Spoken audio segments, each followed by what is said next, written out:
একবার ভেবে দেখুন তো, বাইরে বৃষ্টি হচ্ছে, কিন্তু সেই বৃষ্টিতে পানির বদলে আকাশ থেকে ডায়মন্ড অর্থাৎ হীরা পড়ছে, তখন কি হবে? কথাটা অবিশ্বাস্য শোনালেও আমাদের সৌরজগতের একটি গ্রহে আসলেই ডায়মন্ডের বৃষ্টি হয়। গ্রহটির নাম জুপিটার বা বৃহস্পতি। বিশাল এই গ্রহটিকে পৃথিবীর বড় ভাই বলা যায়। বড় ভাই কেন বলছি সে কথা না হয় একটু পর জানাচ্ছি। তার আগে বৃহস্পতি গ্রহ সম্পর্কে কিছু তথ্য জানাই।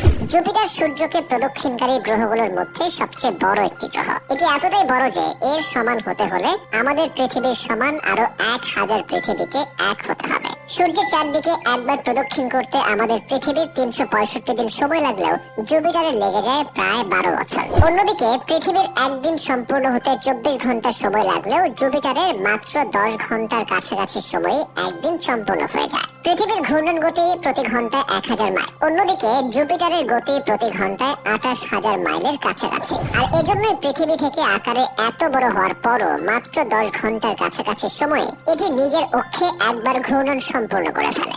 এমন গতির কারণে জুপিটারের অ্যাটমসফিয়ারে সর্বদা প্রবল বাতাস প্রবাহিত হয়, যা অধিকাংশ সময় অনেক ভয়ঙ্কর তুফানের আকারে রূপ ধারণ করে। যদি আপনি জুপিটার প্ল্যানেটের কোনো ফটো মনোযোগ দিয়ে লক্ষ্য করেন, তাহলে আপনি এখানে তুফান বা স্টর্মের বেল্ট দেখতে পাবেন। আর এসবের মধ্যে সবচেয়ে বড় তুফান গ্রেট রেড স্পটে সংঘটিত হয়। এই রেড স্পট আমাদের সৌরজগতের সবচেয়ে বড় এবং শক্তিশালী স্টর্ম। আপনি যেন অবাক হবেন, এই রেড স্পট এতটাই বড় যে সেখানে দুটো পৃথিবী অনায়াসে ফিট হয়ে যাবে। বিজ্ঞানীদের তথ্য মতে জুপিটারের এই তুফান প্রায় 350 বছর ধরে হয়ে আসছে।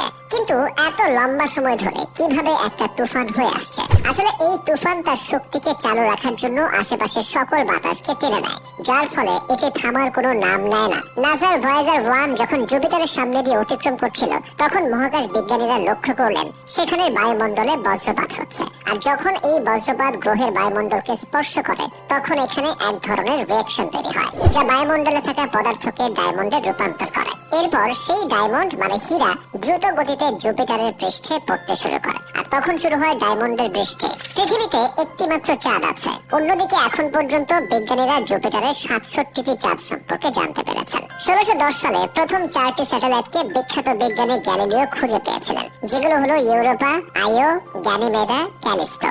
সবচেয়ে বড় গ্রহ হওয়ার কারণে জুপিটারের মহাকর্ষীয় প্রভাবও অনেক বেশি, যার কারণে গ্রহটি অনেক গ্রহাণু তার নিজের দিকে টেনে নেয়। ফলে জুপিটারের সাথে ধাক্কায় গ্রহাণুগুলো তাদের গতিপথ পরিবর্তন করে ফেলে। যদি জুপিটার না হতো, তাহলে অনেক বেশি মাত্রায় এসব গ্রহাণুর সাথে পৃথিবীর ধাক্কা লাগতো, যার ফলে আমাদের গ্রহের প্রাণীদের উপর বিপদের আশঙ্কা অনেক বেড়ে যেত। যদি খেয়াল করা হয়, জুপিটার কয়েক কোটি বছর ধরে আমাদের পৃথিবীকে রক্ষা করে আসছে, ঠিক বড় ভাইয়ের মতো করে। এজন্যই গ্রহটিকে পৃথিবীর বড় ভাই বলা হয়ে থাকে।